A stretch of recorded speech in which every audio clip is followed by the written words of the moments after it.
running out of time. You've seen what's happening out there. We're coming up behind!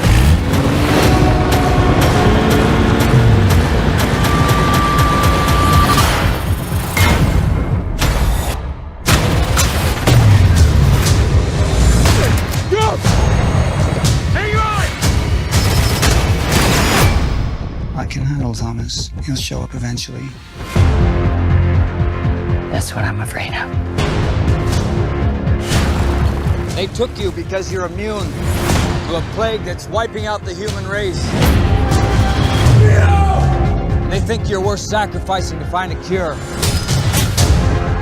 They'll never stop. So we're gonna stop them. The last city. We kicked the whole base of operations. It's the lion's den, hermano. That's where we're going. 3 years we spent behind walls trying to break out. Now we're trying to break back in. All right, I get shotgun. The world is dying.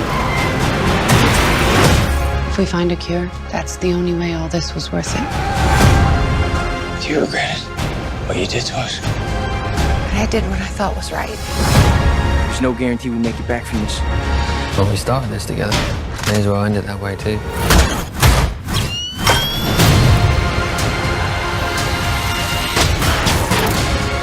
You still care about it, don't you? Don't lie to me! Come on. How many kids do they have to round up, torture, kill?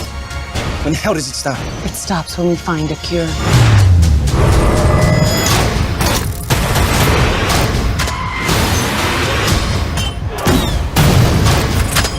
Thomas, you can save your friends. Or you can save us all.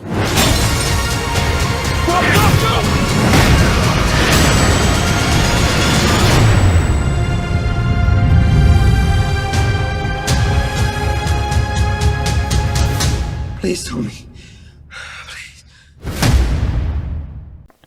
Every maze has an end. This was a massive, memorable, and monumental conclusion to my favorite trilogy of all time. To say I'd been looking forward to this movie is a huge understatement.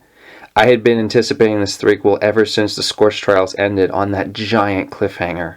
Not to mention, I read this trilogy back in high school, and to this day, it's still my favorite book series to date. So, a little background before we begin. This film was originally delayed due to Dylan O'Brien getting seriously injured on set, which ended up resulting in its release being pushed back almost a full year. That extended to over a two-year delay, and we eventually got the finished product in January of 2018. So obviously the question now was that finished product any good given how significant the delay was? The answer is absolutely. This film moves like a bullet being fired from a gun. I had an incredible time watching it. From the opening train heist sequence, I could tell that this film was going to deliver, and holy crap, did it. The action is explosive and bombastic. The acting is very solid from everyone, as usual, and both the CGI and musical score are great additions. I can barely collect my thoughts, so let's just jump right in. You know the drill. We're talking about the acting. Not one person is giving a bad performance here. They're all giving it their best effort, and it shows. Dylan O'Brien continues to surprise and impress as our main hero, Thomas. It's been 4 years over the course of these 3 films, and audiences have watched both him and his character grow significantly over that time. He throws himself into the action scenes with unhinged ferocity, but also excels in the quiet moments of raw emotion as well.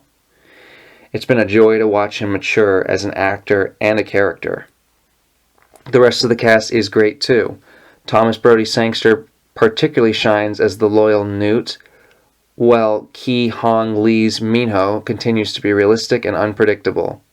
Kaya Scodelario's Teresa was refreshingly complex, while Rosa Salazar's Brenda once again brings a edgy likability to her character. Patricia Clarkson is clean and calculated as wicked lead scientist Ava Page, while Aidan Gillen is perfectly icy as her devious henchman Jansen. One other standout I found was Walton Goggins' resistance/crank leader, Lawrence. He stole every scene he was in with unmatched confidence. That about does it for the performances, as everyone else has little screen time beyond that. Next up is the action sequence and CGI. Both of these aspects are above average. The action in this film is easily the best of the entire trilogy. Intense laboratory shootouts, gritty one-on-one fistfights, exhilarating vehicular chases, and massive building explosions. You name it, it's all in here. The CGI is also well implemented. Not one shot did I question its validity while watching. Wes Ball did a great job of mixing real shots with the CGI, and The Last City is a visual marvel in its own right. Next up is the cinematography. Similar to the film's great mix of effects and shot structure, the cinematography is expansive and stunning.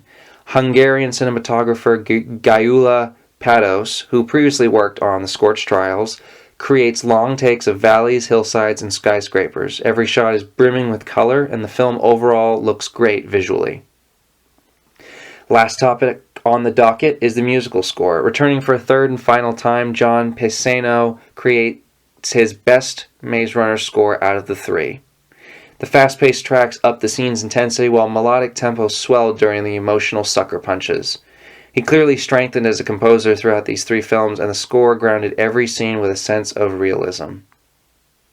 In conclusion, I had an amazing time watching this film in the theater back in January of 2018.